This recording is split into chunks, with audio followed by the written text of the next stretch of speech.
Indicator ನಿಮ್ಗೆ ಯಾವತ್ತು day ಟೈಮಲ್ಲಿ ಅಪ್ಲೈ ಆಗಲ್ಲ. ರಿಯಲ್ ಡ್ರೈವರ್ ಬಂದು ಹ್ಯಾಂಡ್ ಸಿಗ್ನಲ್ ನ ತೋರಿಸ್ಬೇಕು. ಇವತ್ತು ಡ್ರೈವರ್ಗಳಲ್ಲಿ ಎಷ್ಟೋ ಜನಕ್ಕೆ ಗೊತ್ತಿಲ್ಲದೆ ಇರೋಂಥ ಒಂದು ವಿಚಾರ, 30 ಮೀಟರ್ ಹಿಂದೆನೆ ಇಂಡಿಕೇಟರ್ನ ಅಪ್ಲೈ ಮಾಡ.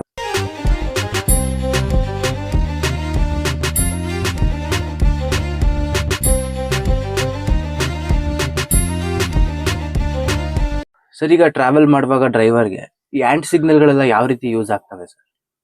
ಸರ್, ಒಟ್ಟು ನಮ್ಮ ವೆಹಿಕಲ್ ನಾವು ಡ್ರೈವ್ ಮಾಡ್ತಿರೋಂಥ ಡ್ರೈವರ್ ಅವ್ರಿಗಿರುವಂತ ಭಾಷೆ ಒಂದೇನೆ, ಆಯ್ತಾ? ನಾವು ಕರ್ನಾಟಕದಲ್ಲಿ ಕನ್ನಡ ಮಾತಾಡ್ತೀವಿ, ತಮಿಳ್ನಾಡಲ್ಲಿ ತಮಿಳ್ ಮಾತಾಡ್ತಾರೆ, ಆಂಧ್ರದಲ್ಲಿ ತೆಲುಗು ಮಾತಾಡ್ತಾರೆ, ಮಲಯಾಳಂ ಮಾತಾಡ್ತಾರೆ, ಕೇರಳದಲ್ಲಿ ಈ ತರ ನೀವು ಆ ಥರ ಸ್ಟೇಟ್ಗಳಿಗೆ ಹೋದಾಗ. ಬಟ್ ನೀವು ಎಲ್ಲೇ ಹೋಗಿ ಗಾಡಿ ತಗೊಂಡು ಓಡಿಸ್ಕೊಂಡು ಹೋಗಿ ರಸ್ತೆನಲ್ಲಿ ಇರುವಂತ ಭಾಷೆ ಡ್ರೈವರ್ಗೆ ಒಂದೇನೆ. ಅದ್ರ ಲೇನ್ ಇರ್ಬೋದು, ಇಲ್ಲ ಟ್ರಾಫಿಕ್ ಸಿಂಬಲ್ ಇರ್ಬೋದು, ಟ್ರಾಫಿಕ್ ಸಿಗ್ನಲ್ಸ್ ಗಳಿರ್ಬೋದು, ಹ್ಯಾಂಡ್ ಸಿಗ್ನಲ್ಸ್ ಇರ್ಬೋದು, ಎಲ್ಲಾನು ಒಂದೇನೆ ಆಲ್ ಓವರ್ ಇಂಡಿಯಾ, ಆಯ್ತಾ? ಇದನ್ನ ನಾವು ಮರ್ತ್ಬಿಟ್ಟಿದೀವಿ. ಇವಾಗ ನಾನು ನಿಮ್ಗೆ ಆಲ್ರೆಡಿ ಹೇಳ್ದಂಗೆನೆ, ಇವತ್ತು ನಾನೊಂದು ವೆಹಿಕಲ್ ನ ಓವರ್ಟೇಕ್ ಮಾಡ್ಬೇಕು, ಹಾರನ್ ಮಾಡ್ತೀನಿ, ನಾನು ನಿನ್ಗಡೆನ ಹಾರನ್ ಮಾಡ್ತೀನಿ, ನಿನ್ ಗಾಡಿ ಓವರ್ಟೇಕ್ ಮಾಡ್ತಾ ಇದ್ದೀನಿ ಅಂತ. ರಿಯಲ್ ಡ್ರೈವರ್ ಬಂದು ಹ್ಯಾಂಡ್ ಸಿಗ್ನಲ್ ನ ತೋರಿಸ್ಬೇಕು. ಬಟ್ ಇವಾಗ ಏನಾಗ್ಬಿಟ್ಟಿದೆ, ನಾನು ನಿಮ್ಗೆ ಹೇಳ್ದಂಗೆನೆ, ಅವ್ರು ಈ ತರ ಮೊಬೈಲ್ ನ ಹಿಂಗ್ ಇಟ್ಕೊಂಡು ಓಡಿಸ್ತಾ ಇರ್ತಾರೆ. ಅವ್ರಿಗೆ ಈ ಕೈನಲ್ಲೂ ಬಿಟ್ಟು ಸ್ಟೇರಿಂಗ್ ಬ್ಯಾಲೆನ್ಸ್ ಮಾಡಕ್ಕಲ್ಲ, ಈ ಕೈನ ಹಿಂಗ್ ಇಟ್ಕೊಂಡು ಹ್ಯಾಂಡ್ ಸಿಗ್ನಲ್ ತೋರ್ಸಕ್ಕಾಗಲ್ಲ. ಆಗೇನ್ ಮಾಡ್ತಾರೆ ಅಂದ್ರೆ, ನಿನ್ನಿಷ್ಟ ಹೋಗು, ನೀನು ಓವರ್ಟೇಕ್ ಮಾಡ್ಕೊಂಡು ಹೋಗು ಅನ್ನೋ ಮಟ್ಟಿಗೆ ಕೂತಿರ್ತಾರೆ. ಸೊ ಹ್ಯಾಂಡ್ ಸಿಗ್ನಲ್ ಗಳು ಏನೇನು ಅಂತ ನಿಮ್ಗೆ ನಾನು ಹೇಳ್ಕೊಡ್ತೀನಿ. ಇವತ್ತು ಡ್ರೈವರ್ಗಳಲ್ಲಿ ಎಷ್ಟೋ ಜನಕ್ಕೆ ಗೊತ್ತಿಲ್ಲದೆ ಇರೋಂಥ ಒಂದು ವಿಚಾರ, ಗೊತ್ತಿರೋರು ಇದ್ರೆ ಅಂತ ತಲೆ ಕೆಡಿಸ್ಕೊಳ್ಬೇಡಿ, ಗೊತ್ತಿಲ್ಲದೆ ಇರೋಂಥ ವಿಚಾರದಲ್ಲಿ ಒಂದು ಹ್ಯಾಂಡ್ ಸಿಗ್ನಲ್. ಒಟ್ಟು 5 ತರ ಹ್ಯಾಂಡ್ ಸಿಗ್ನಲ್ ಇದೆ ಸರ್. ಹ್ಯಾಂಡ್ ಸಿಗ್ನಲ್ಸ್ ಯಾವ್ಯಾವ ತರ ಇದೆ ಅಂತಂದ್ರೆ, ಒಂದು ರೈಟ್ ಟರ್ನಿಗೆ ಇರುವಂತ ಒಂದು ಸಿಗ್ನಲ್, ಅದಾದ ನಂತರ ಲೆಫ್ಟಿಗೆ ಇರುವಂತ ಒಂದು ಸಿಗ್ನಲ್, ಅದಾದ ನಂತರ ವೆಹಿಕಲ್ ನ ಸ್ಲೋ ಮಾಡ್ಲಿಕ್ಕೆ ಇರುವಂತ ಒಂದು ಸಿಗ್ನಲ್, ಅದಾದ ನಂತರ ಓವರ್ಟೇಕ್ ಮಾಡ್ಲಿಕ್ಕೆ ಒಂದು ಸಿಗ್ನಲ್ ಇದೆ, ಅದಾದ ನಂತರ ಲಾಸ್ಟ್ ಸಿಗ್ನಲ್ ಬಂದು ಸ್ಟಾಪ್ ಸಿಗ್ನಲ್. ಇದನ್ನ ಯಾವಾಗ ನಾವು ತೋರಿಸ್ಬೇಕು, ಎಷ್ಟು ದೂರದಲ್ಲಿ ತೋರಿಸ್ಬೇಕು ಅನ್ನೋದನ್ನ ನಿಮ್ಗೆ ಹೇಳ್ಕೊಡ್ತೀನಿ. ಇದಕ್ಕಿಂತ ಮುಂಚೆ ಒಂದು ಸಣ್ಣ ಇನ್ಫಾರ್ಮೇಶನ್ ನ ಕೊಡ್ತೀನಿ. ವೆಹಿಕಲ್ ನ ಡ್ರೈವ್ ಮಾಡ್ತಿರೋ ಇವತ್ತಿನ ಜನರೇಷನ್ ಅಲ್ಲಿ ಇಂಡಿಕೇಟರ್ ನ ಆನ್ ಮಾಡ್ಬಿಟ್ರೆ ನಮ್ಮ ಒಂದು ಕೆಲಸ ಮುಗೀತು ಅಂತ ತಿಳ್ಕೊಂಡ್ಬಿಟ್ಟಿದ್ದಾರೆ. ಇಂಡಿಕೇಟರ್ ನಿಮ್ಗೆ ಯಾವತ್ತು ಡೇ ಟೈಮಲ್ಲಿ ಅಪ್ಲೈ ಆಗಲ್ಲ. ಡೇ ಟೈಮಲ್ಲಿ ನೀವು ಯಾವತ್ತೂ ಹ್ಯಾಂಡ್ ಸಿಗ್ನಲ್ ತೋರಿಸಲೇಬೇಕು ಕಂಪಲ್ಸರಿ. ಇಂಡಿಕೇಟರ್ ನಿಮ್ಗೆ ಅಪ್ಲೈ ಆಗೋದು ಸಂಜೆ ಹೊತ್ತು ಮಾತ್ರ. ಅರ್ಥ ಆಗ್ತಾ ಇದೆಯಾ? ಆಮೇಲೆ ಏನಂತ ತಿಳ್ಕೊಂಡ್ಬಿಟ್ಟಿರ ಅಂದ್ರೆ, ನಾವು ಇಲ್ಲಿ ಟರ್ನ್ ಮಾಡ್ಬೇಕು, ಇಂಡಿಕೇಟರ್ ಹಾಕ್ಬಿಟ್ಟು ನಾವು ಟರ್ನ್ ಮಾಡ್ಬಿಟ್ವಿ. ಆಮೇಲೆ ಅಕಸ್ಮಾತ್ ಒಂದು ಸಣ್ಣ ಆಕ್ಸಿಡೆಂಟ್ ಆದಾಗಲೂ ಏನಂತಾರೆ ಅಂದ್ರೆ, ಇಂಡಿಕೇಟರ್ ಹಾಕಿದ್ನಲ್ಲ ಅಂತ. ಒಂದು ಎಕ್ಸಾಂಪಲ್, ಈಗ ಒಂದು ಕಾರು ಮುಂದೆ ಹೋಗ್ತಾ ಇದೆ, ಲೆಫ್ಟ್ ಸೈಡ್ ನಲ್ಲೋ ರೈಟ್ ಸೈಡ್ ನಲ್ಲೋ ಒಂದು ವೆಹಿಕಲ್ ಇದೆ. ಅವರ ಒಂದು ಕಾರ್ನ ಬಲಭಾಗದಲ್ಲಿ ಎಡಭಾಗದಲ್ಲೋ ಒಂದು ಅರ್ಧ ಭಾಗದಷ್ಟು ಇದ್ದಾಗ ನೀವು ಇಂಡಿಕೇಟರ್ನ ಆನ್ ಮಾಡಿದಾಗ ಅವ್ರು ಯಾವ ಇಂಡಿಕೇಟರ್ನ ಅಬ್ಸರ್ವ್ ಮಾಡ್ತಾರೆ? ಮುಂದೆ ಇಂಡಿಕೇಟರ್ನ ಅಬ್ಸರ್ವ್ ಮಾಡ್ತಾರ, ಹಿಂದೆ ಇಂಡಿಕೇಟರ್ನ ಅಬ್ಸರ್ವ್ ಮಾಡ್ತಾರ? ಸೊ ಯಾವಾಗ್ಲೂ ವೆಹಿಕಲ್ ನ ಡ್ರೈವ್ ಮಾಡ್ತಿರುವಂತ ಡ್ರೈವರ್ಗಳು, ನೀವು ಯೂ ಟರ್ನ್ ಮಾಡ್ಬೇಕು, ಇಲ್ಲ ರೈಟ್ ಟರ್ನ್ ಮಾಡ್ಬೇಕು, ಲೆಫ್ಟ್ ಟರ್ನ್ ಮಾಡ್ಬೇಕು, ಪಾರ್ಕ್ ಮಾಡ್ಬೇಕು, ಇಲ್ಲ ಯಾವ್ದೊಂದು ಹೋಟೆಲ್ಗೆ ಹೋಗ್ಬೇಕು ಅಂದಾಗ 30 ಮೀಟರ್ ಹಿಂದೆನೆ ಇಂಡಿಕೇಟರ್ನ ಅಪ್ಲೈ ಮಾಡ್ಬೇಕು. ಈ 30 ಮೀಟರ್ ಹಿಂದೆನೆ ನೀವು ಇಂಡಿಕೇಟರ್ನ ಅಪ್ಲೈ ಮಾಡಿ ನೀವು ವೆಹಿಕಲ್ ನ ಸೈಡ್ಗೆ ತರಬೇಕು. ಇಂಡಿಕೇಟರ್ ಹಾಕೋ ಟೈಮಲ್ಲಿ ಮಾತ್ರ ಇಂಡಿಕೇಟರ್. ನೀವು ಹ್ಯಾಂಡ್ ಸಿಗ್ನಲ್ ತೋರಿಸೋ ಟೈಮಲ್ಲಿ ನೀವು ಕಂಪಲ್ಸರಿ ಹ್ಯಾಂಡ್ ಸಿಗ್ನಲ್ ನ ತೋರಿಸಲೇಬೇಕು. ಹ್ಯಾಂಡ್ ಸಿಗ್ನಲ್ಗಳು ಯಾವ್ಯಾವ ತರ ಇದೆ? ರೈಟ್ ಟರ್ನ್ ಮಾಡೋಂತ ಒಂದು ಹ್ಯಾಂಡ್ ಸಿಗ್ನಲ್ ಬಂದು ನೀವು ಕಡಾ ಕಂಡೀಷನ್ ಆಗಿ ಇಷ್ಟೇ ಡೈರೆಕ್ಷನ್ ಅಲ್ಲಿ ತೋರಿಸ್ಬೇಕು. ಸುಮ್ನೆ ಈಗ ತೋರ್ಸೋದು ಇದೆಲ್ಲ ಅವಲಕ್ಷಣ. ಹ್ಯಾಂಡ್ ಸಿಗ್ನಲ್ ಬಂದು ನೀವು ಕರೆಕ್ಟ್ ಆಗಿ ಹೀಗೇನೆ ತೋರಿಸ್ಬೇಕು. ಅರ್ಥ ಆಗ್ತಾ ಇದೆಯಾ? ಇದು ರೈಟ್ ಹ್ಯಾಂಡ್ ಸಿಗ್ನಲ್. ನಾವೀಗ ರೈಟ್ ಟರ್ನ್ ಮಾಡ್ತಾ ಇದೀವಿ ಅಂತ.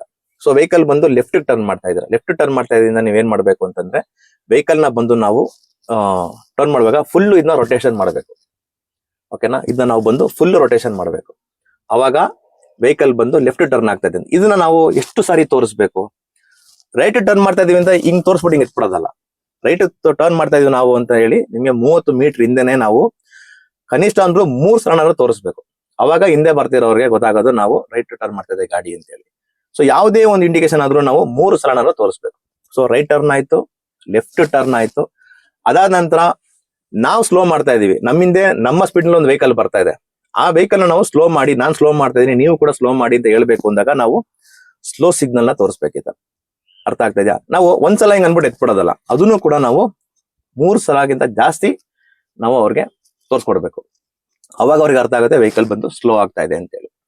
ಅದಾದ ನಂತರ ಇರುವಂತದ್ದು ಓವರ್ಟೇಕ್ ಮಾಡಕ್ಕೆ. ಈಗ ನಮ್ಮ ವೆಹಿಕಲ್ ನ ಯಾರೊಬ್ರು ಓವರ್ಟೇಕ್ ಮಾಡ್ತಾ ಇದಾರೆ, ಹಿಂದ್ಗಡೆಯಿಂದ ಹಾರನ್ ಮಾಡ್ತಾ ಇದಾರೆ, ನಾವು 2 ಕೈನ ಫ್ರೀಯಾಗಿ ಹ್ಯಾಂಡ್ ಸಿಗ್ನಲ್ ಸ್ಟೇರಿಂಗ್ ಮೇಲೆ ಇಟ್ಕೊಂಡಿರುವಂತ ಡ್ರೈವರ್ ಆಗಿದ್ರೆ, ಒಂದು ವೆಹಿಕಲ್ ಹಾರನ್ ಮಾಡ್ತಾ ಇದೆ ಹಿಂದ್ಗಡೆ, ಅವ್ರಿಗೆ ಓವರ್ಟೇಕ್ ಮಾಡಕ್ಕೆ ಚಾನ್ಸ್ ಇದೆ. ಅವಾಗ ನಾವು ಅವ್ರಿಗೆ ಮಿರರ್ ಅಲ್ಲಿ ನೋಡ್ಬಿಟ್ಟು ಓವರ್ಟೇಕ್ ನ ನೀವು ಮಾಡಬಹುದು. ಅರ್ಥ ಆಗ್ತಾ ಇದೆಯಾ? ಒಂದ್ಸಲ ಹಿಂಗ್ ಅನ್ಬಿಟ್ಟು ಎತ್ಬಿಡೋದಲ್ಲ, ಓವರ್ಟೇಕ್ ನ ನೀವು ಮಾಡಬಹುದು ಅಂತ ಹೇಳಿ ಈ ರೀತಿ ನೀವು 3 ಸಲ ಹ್ಯಾಂಡ್ ಸಿಗ್ನಲ್ ತೋರಿಸ್ಬೇಕು. ಇದು ಓವರ್ಟೇಕ್ ನ ಹ್ಯಾಂಡ್ ಸಿಗ್ನಲ್. ಮುಂದೆ ಇವಾಗ ಏನೋ ಒಂದು ಅನಾಹುತ ಆಗೋಗಿದೆ, ಇಲ್ಲ ಮುಂದೆ ಒಂದು ಹಂಪ್ ಇದೆ, ನೀವು ಒಂದು 40 ಕಿಲೋಮೀಟರ್ ಸ್ಪೀಡ್ ನಲ್ಲಿ 50 ಕಿಲೋಮೀಟರ್ ಸ್ಪೀಡ್ ನಲ್ಲಿ ಹೋಗ್ತಾ ಇದ್ದೀರಾ, ನೀವು ಇವಾಗ ಸ್ಲೋ ಮಾಡ್ಬೇಕು ವೆಹಿಕಲ್ ನ, ನೀವು ಇವಾಗ ಬ್ರೇಕ್ ಅಪ್ಲೈ ಮಾಡ್ತಾ ಇದ್ದೀರಾ, ಹಿಂದ್ಗಡೆ ಬರ್ತಿರುವಂತ ವೆಹಿಕಲ್ ಕೂಡ ನಿಮ್ಮ ಹಿಂದೆನೆ ಬಂದು ಸ್ಲೋ ಮಾಡ್ತಾ ಇದ್ದೀರಾ, ಅವಾಗ ಸ್ಲೋ ಸಿಗ್ನಲ್ ಅದೇ ತರಾನೇ ಸ್ಟಾಪ್ ಮಾಡ್ತಾ ಇದೀವಿ ವೆಹಿಕಲ್ ಅಂದಾಗ ನಾವು ಸ್ಟಾಪ್ ಸಿಗ್ನಲ್ ನ ತೋರಿಸ್ಬೇಕು. ಇದು ಹ್ಯಾಂಡ್ ಸಿಗ್ನಲ್ ನ ಒಂದು ವಿಶೇಷತೆ. ಅರ್ಥ ಆಗ್ತಾ ಇದೆಯಾ? ಇದನ್ನ ಇವನೊಬ್ಬ ಹುಚ್ಚ ಒಂದೇ ಸುಮ್ಮನೆ ತೋರಿಸ್ತಾ ಇರೋದಲ್ಲ, ಹುಚ್ಚಿಡಿದ ತೋರಿಸ್ತಾ ಇರಲ್ಲ, ಹಿಂದೆ ಬರ್ತಿರೋಂಥವ್ರನ್ನು ಕೂಡ ಅಬ್ಸರ್ವ್ ಮಾಡ್ತಾನೆ ಇರಬೇಕು. ಇವಾಗ ಒಂದು ಕಾರ್ನಲ್ಲಿ ಒಂದು ಫ್ಯಾಮಿಲಿಯವರು 4 ರಿಂದ 5 ಜನ ಹೋಗ್ತಾ ಇರ್ತಾರೆ ಅಂತ ತಿಳ್ಕೊಳ್ಳಿ. ನೀವು ಅಬ್ಸರ್ವ್ ಮಾಡಿ, ಪ್ರಾಕ್ಟಿಕಲ್ ಆಗಿ ನೀವು ವೆಹಿಕಲ್ ನಲ್ಲಿ ಹೋಗ್ತಿರ್ಬೇಕಾದ್ರೆ ಅಬ್ಸರ್ವ್ ಮಾಡಿ, ಒಂದು ಕಾರು ಸ್ಲೋ ಆಗಿ ಹೋಗ್ತಾ ಇದೆ ಅಂತಂದ್ರೆ ಅವರು ಆ ರೋಡ್ ನಲ್ಲಿ ರೂಲ್ಸ್ ಪ್ರಕಾರ ವೆಹಿಕಲ್ ನ ಡ್ರೈವ್ ಮಾಡ್ತಾ ಇಲ್ಲ ಅಂತ, ಕಾನೂನುಬದ್ಧವಾಗಿ ವೆಹಿಕಲ್ ನ ಡ್ರೈವ್ ಮಾಡ್ತಾ ಇಲ್ಲ ಅಂತ. ಇವಾಗ ಒಂದು 80 ಕಿಲೋಮೀಟರ್ ಸ್ಪೀಡ್ ಅಲ್ಲಿ ಇರ್ಬೇಕಾಗಿರೋಂತ ಒಂದು ಕಾರು ಆ ಟ್ರ್ಯಾಕ್ ನಲ್ಲಿ ಒಂದು 60 ಕಿಲೋಮೀಟರ್ ಸ್ಪೀಡ್ ನಲ್ಲೋ 50 ಕಿಲೋಮೀಟರ್ ಸ್ಪೀಡ್ ನಲ್ಲೋ ಹೋಗ್ತಾ ಇರ್ತದೆ. ಆಗ ನೀವು ನಾನು ಹೇಳಿದ ನೆನ್ಪಿಟ್ಕೊಂಡು ಆ ಗ್ಲಾಸ್ ನಲ್ಲಿ ಅಬ್ಸರ್ವ್ ಮಾಡಿ, ಅವ್ರ 5 ಜನನ ಮಾರಾಡ್ತಾ ಇರ್ತಾರೆ, ಡ್ರೈವ್ ಮಾಡ್ತಾ ಮಾರಾಡ್ತಾ ಇರ್ತಾರೆ. ಅಲ್ಲಿಗೆ ಅದು ತಪ್ಪು. ಆತರ ಯಾವತ್ತೂ ಮಾಡಕ್ ಹೋಗ್ಬಾರ್ದು. ನಾನು ಆವಾಗ್ಲೂ ಒಂದ್ಸಲ ಹೇಳಿದೆ ನಿಮ್ಗೆ, ರೋಡ್ ಅನ್ನೋದು ಬಂದು ಎಲ್ಲಾರ್ಗೂ ಸಂಬಂಧಪಟ್ಟಿರುವಂತ ಒಂದು ವಿಚಾರ. ನಾನು 50ರಲ್ಲಿ ಇರ್ತೀನಿ, ನೀನು ನನ್ನಿಂದ 50ರಲ್ಲೇ ಬಾ ಅಂತ ಹೇಳಂಗಿಲ್ಲ. ಇಲ್ಲ ನೀನ್ 50ರಲ್ಲಿ ಇರ್ಬೇಕು ಅಂದ್ರೆ ನೀನ್ 50ರಲ್ಲೇ ಒಂದು ಟ್ರ್ಯಾಕ್ ಅಲ್ಲಿ ಹೋಗ್ಬೇಕು, ಇಲ್ಲ ಸೈಡ್ ಮಾಡಿ ಗಾಡಿ ನಿಲ್ಲಿಸ್ಬೇಕು. ಅದ್ ಬಿಟ್ಟು ನೀನು ಇನ್ನೊಬ್ರಿಗೆ ತೊಂದರೆ ಕೊಡಂಗೆ ಯಾವತ್ತೂ ವೆಹಿಕಲ್ ನ ಡ್ರೈವ್ ಮಾಡಬಾರ್ದು. ಸೊ ವೆಹಿಕಲ್ ನ ಡ್ರೈವ್ ಮಾಡಬೇಕಾದ್ರೆ ಹ್ಯಾಂಡ್ ಸಿಗ್ನಲ್ಸ್ ಗಳನ್ನ ಯೂಸ್ ಮಾಡಿ ಡೇ ಟೈಮ್ ಅಲ್ಲಿ, ನೈಟ್ ಟೈಮ್ ಅಲ್ಲಿ ಇಂಡಿಕೇಟರ್ ಗಳನ್ನ ಯೂಸ್ ಮಾಡಿ, ಅದಾದ ನಂತರ ಮಿರರ್ ವ್ಯೂ ನ ಕರೆಕ್ಟ್ ಆಗಿ ನೀವು ಅಳವಡಿಸ್ಕೊಳ್ಳಿ. ಸುಮಾರು ಬೈಕ್ ಗಳಲ್ಲಿ ಮಿರರ್ ಗಳೇ ಇರೋದಿಲ್ಲ, ಸ್ಕೂಟರ್ ನಲ್ಲೂ ಮಿರರ್ ಗಳೇ ಇರೋದಿಲ್ಲ, ಅವ್ರಿಗೆ ಅದ್ರ ಬಗ್ಗೆ ಮಾಹಿತಿನೇ ಗೊತ್ತಿರಲ್ಲ ಸರಿಯಾಗಿ. ಕೆಲವು ಕಾರ್ನಲ್ಲಂತೂ 2 ಮಿರರ್ ಗಳನ್ನ ಮಾಡಿಸ್ಬಿಟ್ಟಿರ್ತಾರೆ. ಆತರ ಎಲ್ಲ ಯಾವತ್ತೂ ವೆಹಿಕಲ್ ನ ಡ್ರೈವ್ ಮಾಡಕ್ ಹೋಗ್ಬೇಡಿ. ಮಿರರ್ ಗಳನ್ನ ಆದಷ್ಟು ಯೂಸ್ ಮಾಡಿ. ಒಂದು ವೆಹಿಕಲ್ ಹಿಂದ್ಗಡೆಯಿಂದ ಹಾರ್ನ್ ಮಾಡ್ತಾ ಇದೆ ಅಂದ ತಕ್ಷಣ ಅವ್ರಿಗೆ ನೀವೇನ್ ಸಿಗ್ನಲ್ ಕೊಡ್ಬೇಕು, ಮುಂದೆ ಓವರ್ಟೇಕ್ ಮಾಡುವಂತ ಸನ್ನಿವೇಶ ಇದ್ರೆ ಓವರ್ಟೇಕ್ ಮಾಡಪ್ಪ ಅಂತ ಹೇಳಿ, ಮುಂದೆ ಯಾವ್ದೋ ವೆಹಿಕಲ್ ಬರ್ತಾ ಇದೆ ನೀನ್ ಓವರ್ಟೇಕ್ ಮಾಡಂಗಿಲ್ಲ ಅಂತಂದ್ರೆ ನೀನು ಅವ್ನಿಗೆ ಸ್ಲೋ ಮಾಡು ಅಂತ ಹೇಳಿ ಸಿಗ್ನಲ್ ನ ತೋರಿಸಿ. ಇದು ಒಂದು ಡಿಫೆನ್ಸಿವ್ ಆಗಿ ಡ್ರೈವರ್ ಗಳ ಯೋಚನೆ ಮಾಡುವಂತ ಮೆಥಡ್. ಈಗ ಹೆವಿ ಕಮರ್ಷಿಯಲ್ ವೆಹಿಕಲ್ ಎಲ್ಲ ಓಡಿಸೋರು ಈ ತರ ಯೂಸ್ ಮಾಡ್ತಾ ಇದಾರೆ ಸರ್? ಈಗ ಇಲ್ಲ, ನಾನು ನಿಮ್ಗೆ ಆಲ್ರೆಡಿ ಹೇಳಿದ್ನಲ್ಲ, ಇವತ್ತು ಆಂಡ್ರಾಯ್ಡ್ ಫೋನ್ ಇದೆ, ಅವ್ನ್ ಡ್ರೈವಿಂಗ್ ಕಲ್ತಿರೋ ಜಾಗ ಆ ತರ ಇದೆ. ನಾನು ನಿಮ್ಗೆ ಏನ್ ಹೇಳ್ಕೊಂಡು ಬಂದಿದ್ದೇನೆ, ನಿನ್ನ ಗುರು ನಿನ್ಗೆ ಏನ್ ಹೇಳ್ಕೊಟ್ಟಿದ್ದಾನೆ, ನೀನ್ ಅದನ್ನ ಇವತ್ತು ರಸ್ತೆನಲ್ಲಿ ತೋರಿಸ್ತಾ ಇದೆಯಾ. ನನ್ನ ಗುರು ನನ್ಗೆ ಏನ್ ಹೇಳ್ಕೊಟ್ಟಿದ್ರೆ ನಾನು ನಿಮ್ಗೆ ಅದನ್ನ ಟೀಚ್ ಮಾಡ್ತಾ ಇದ್ದೀನಿ. ಅರ್ಥ ಆಗ್ತಾ ಇದೆಯಾ? ಹಾ ಸರ್. ಓಕೆ, ನೀವು ಇವತ್ತು ಹಾರನ್ ಮಾಡಿದಾಗ್ಲೂ ಹ್ಯಾಂಡ್ ಸಿಗ್ನಲ್ ತೋರಿಸ್ತಾ ಇಲ್ಲ ಅಂತಂದ್ರೆ ಎಷ್ಟೋ ಜನ ನೀವು ಅಬ್ಸರ್ವ್ ಮಾಡಿ, ನಿನ್ ಯಾವನ ಡ್ರೈವಿಂಗ್ ಹೇಳ್ಕೊಟ್ಟವನು ಅಂತಾನೆ ಬೈಯೋದು. ಯಾಕಂತಂದ್ರೆ ನಿನ್ನ ಗುರುಗ್ ಬಯಸ್ತಾ ಇದೆಯಾ ಅಲ್ಲಿ. ಅರ್ಥ ಆಗ್ತಾ ಇದೆಯಾ? ನಿನ್ಗೆ ಯಾವನ ಡ್ರೈವಿಂಗ್ ಹೇಳ್ಕೊಟ್ಟವನು ಅಂತಾನೆ ಬೈಯೋದು ಹೊರತು ಬೇರೆ ಏನು ಬೈಯೋದಿಲ್ಲ.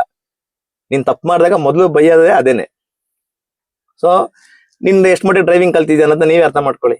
ಸೊ ಇನ್ನು ಮುಂದೆನಾದ್ರೂ ಅಟ್ಲೀಸ್ಟ್ ಡ್ರೈವಿಂಗ್ ನಲ್ಲಿ ನಾವು ಮಾಡ್ತಿರುವಂತ ಪ್ರತಿ ಒಂದು ತಪ್ಪುಗಳನ್ನ ತಿದ್ಕೊಂಡು ನಾವು ವೆಹಿಕಲ್ ನ ಕರೆಕ್ಟ್ ಆಗಿ ಡ್ರೈವ್ ಮಾಡಿ. ಇದಕ್ಕೆ ನಾನು ಆಲ್ರೆಡಿ ಒಂದ್ಸಲ ನಿಮ್ಗೆ ಇದೇ ವಿಡಿಯೋನಲ್ಲಿ ಹೇಳಿದೆ, ಯಾಕೆ ಈ ತರ ಎಲ್ಲ ಆಗ್ತಾ ಇದೆ ನಮ್ಮ ಡ್ರೈವಿಂಗ್ ನಲ್ಲಿ ಅಂತಂದ್ರೆ ಪನಿಷ್ಮೆಂಟ್ ತುಂಬಾ ಕಮ್ಮಿ. ಅರ್ಥ ಆಗ್ತಾ ಇದೆಯಾ? ಪನಿಷ್ಮೆಂಟ್ ತುಂಬಾ ಕಮ್ಮಿ. ಆಮೇಲೆ ನಮ್ಮ ಡ್ರೈವಿಂಗ್ ಅಲ್ಲಿ ಇವತ್ತು ವಾದಗಳು ಜಾಸ್ತಿ. ನಾನು ಆಕ್ಸಿಡೆಂಟ್ ಆಗ್ಬಿಡ್ಬೋದು, ಇಲ್ಲ ಸಡನ್ ಆಗಿ ಯೂಟರ್ನ್ ಮಾಡ್ಬಿಡ್ಬೋದು, ಏನ್ ಇವಾಗ ಆಗ್ಬಿಡ್ತೀವಿ ಇವಾಗ ಏನು, ಈ ತರ ವಾದಗಳೇ ಜಾಸ್ತಿ. ಹಾಗಾಗಿ ಏನಾಗ್ಬಿಟ್ಟಿದೆ ಅಂತಂದ್ರೆ ಇದೆಲ್ಲ ಮಾಡಿದ್ರೆ ಏನಂತ ಇವಾಗ ಅಂತ. ಅದೇ ಸರ್ ನಿಮ್ಗೆ ಒಂದೊಂದು ವಿಡಿಯೋನಲ್ಲೂ ನಿಮ್ಗೆ ಎಕ್ಸಾಂಪಲ್ ಕೊಡ್ಕೊಂಡು ಹೋಗ್ತಿರೋದಂದ್ರೆ, ಒಂದು ಫೇಕ್ ಡಾಕ್ಟರ್ ಹತ್ರ ನೀವು ಹೋಗಿ ಟ್ರೀಟ್ಮೆಂಟ್ ತಗೋತೀರಾ. ಇವತ್ತು ನಿಮ್ಮ ಹತ್ರ ಲೈಸೆನ್ಸ್ ಅಂತ ಇಟ್ಕೊಂಡು ನೀವು ಏನ್ ವೆಹಿಕಲ್ ನ ಡ್ರೈವ್ ಮಾಡ್ತಾ ಇರ ಅಂತಂದ್ರೆ is equal to fake doctor certificate. ಇವತ್ತು ಯಾರು ಹ್ಯಾಂಡ್ ಸಿಗ್ನಲ್ ತೋರಿಸದೆ, ಯಾರು ಕರೆಕ್ಟ್ ಆಗಿ 30 ಮೀಟರ್ ಹಿಂದ್ಗಡೆ ನೀವು ಇಂಡಿಕೇಟರ್ ನ ಹಾಕದೆ, ಹ್ಯಾಂಡ್ ಸಿಗ್ನಲ್ ನ ತೋರಿಸದೆ, ಒಂದು ಸ್ಟಾಪ್ ಮಾಡ್ಬೇಕಾದ್ರೆ ನೀವು ಸ್ಲೋ ಸಿಗ್ನಲ್ ನ ತೋರಿಸದೆ ವೆಹಿಕಲ್ ನ ಡ್ರೈವ್ ಮಾಡ್ತಾ ಇರ ಅಂತಾನೆ is equal to fake doctor certificate. So ಇನ್ನು ಮುಂದೆ ಆಗೋದ್ ಬೇಡ. ಆದಷ್ಟು ನಮ್ಮ ಒಂದು ವಿಡಿಯೋ ಇಂದ ಎಲ್ಲಾರು ಬದಲಾಗದೆ ಹೋದ್ರು ಅಟ್ಲೀಸ್ಟ್ ಒಂದು 10 ಜನ ಬದಲಾಗ್ಲಿ ಅಂತ ನಾನು ಕೇಳ್ಕೊಂತೀನಿ.